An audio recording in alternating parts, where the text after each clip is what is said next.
네, 안녕하십니까. 직원입니다.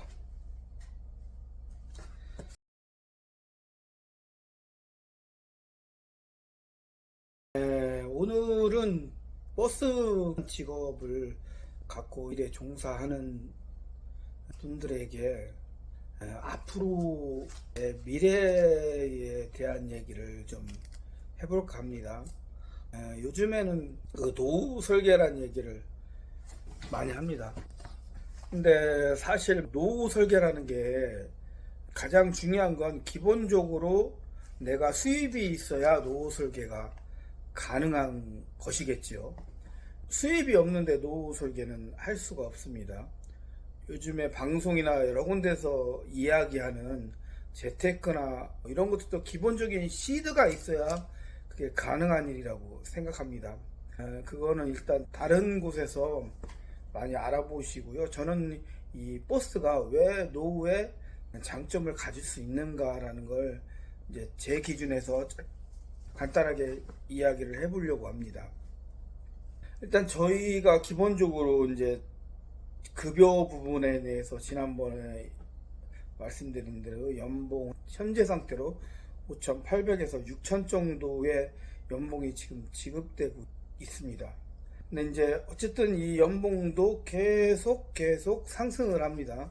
아직 저희 연봉의 커트라인이라고 하는 곳이 사실은 서울버스거든요.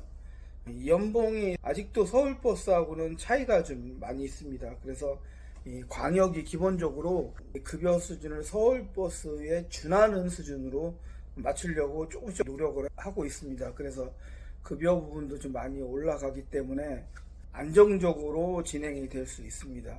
그래서 급여가 이 정도로 진행이 되기 때문에 그러면 이제 일하는 기간이 좀 문제겠죠. 현재 일반적인 회사를 다닐 경우에 대부분 지금 60대면 퇴직을 하게 될 겁니다. 실질적으로 일반적인 회사들, 중소기업이나 이런 분들은 대부분 50대 한 7, 8?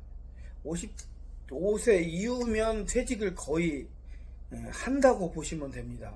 물론 뭐 우리나라 통계적으로 보면 여러 가지 이유로 퇴직하는 평균 연령을 보니까 48.6세인가 작년에 그렇게 나오더라고요. 그만큼 안정적이지 못한 직장이 많다는 얘기겠죠.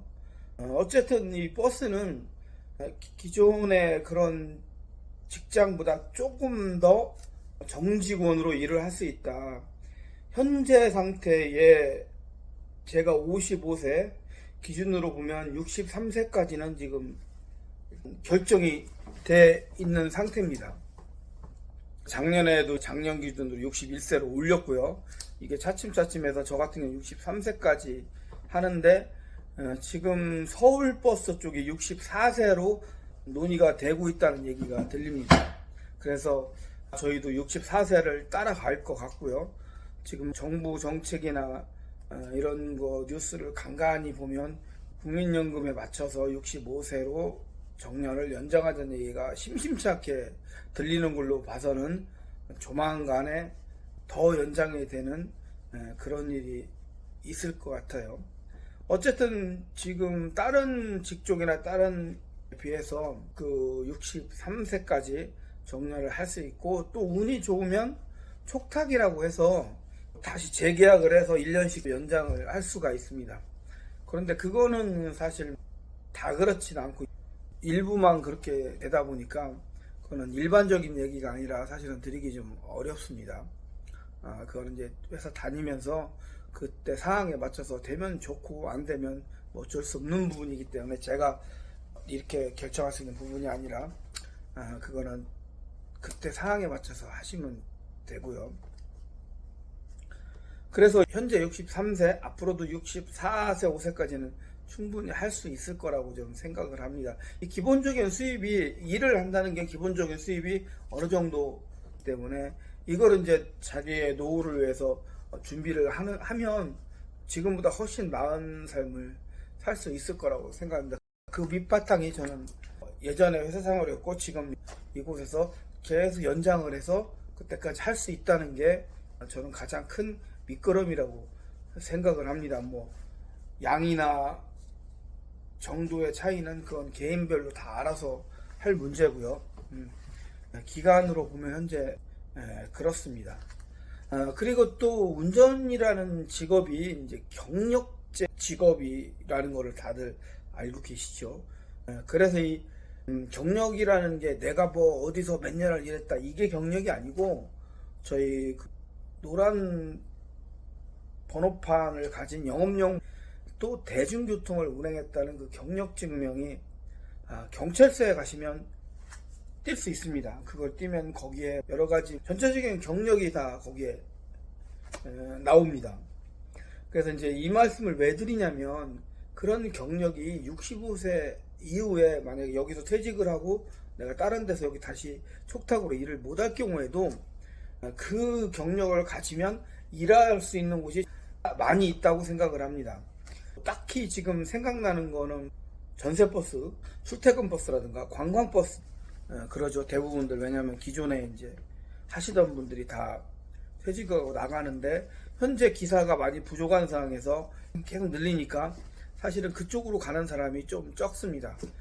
또 이제 예전에 코로나 때 그 배달업종이나 이런 나갔던 분들이 다시 또 복귀를 해야 되는데 잘 복귀를 안 하죠. 거기에 이제 적응을 하면 이게 하기가 쉽지 않은 부분이 있기 때문에 전체적으로 기사가 부족하기 때문에 이 여파가 또 이제 그쪽까지 가게 되고요. 현실적으로 지금도 가고 있다고 봅니다.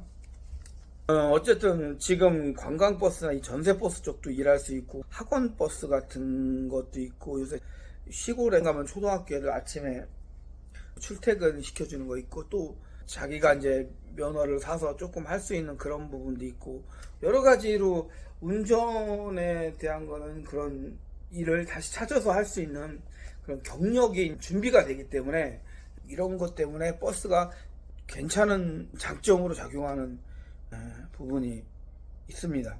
물론 이제 지금 이런 것들은 음주라든가 큰 사고 없을 경우에 말씀을 드리는 겁니다. 이 운전이라는 건 회사에 국한된 경력이 아니라는 거를 좀 아셔야 됩니다. 예를 들어서 제가 자가용 사고가 나서 벌점이나 정지나 이런 거 먹으면 운전도 바로 적용이 됩니다.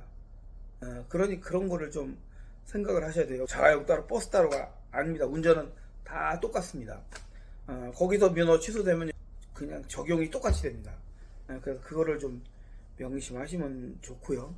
어쨌든 노후에 관해서는 이제 남들보다 조금이라도 더 뭔가를 할 수 있는 거, 어느 정도 안정되는 수입이 들어온다는 거, 그런 부분에 대해서 굉장히 좋은 장점이라고 생각을 합니다. 물론 이제 전에 말씀드렸던 시간 안배나 그 시간 속에서 자기가 자기 개발을 하면 꼭 이 일이 아니더라도 다른 일들을 또 할 수 있는 그런 준비할 수 있는 기간이 되는 것도 사실이고요. 또 그것 때문에 노후가 훨씬 더 나은 삶을 살 수 있는 그런 기반이 될 수 있다는 것도 좀 알고 계셨으면 합니다. 오늘은 이 버스가 우리 노후에 좋은 방향으로 미치는 영향에 대해서 조금 이야기를 해보았습니다. 물론 다른 부분도 굉장히 개인적으로 많이 있는데 전체적으로 이제 급여나 또 정년, 연장, 시간 이런 부분에 대해서 조금 말씀을 드렸습니다. 이 내용이 여러분의 생각과 생활에 보탬이 됐다면 구독, 좋아요 부탁드립니다. 감사합니다.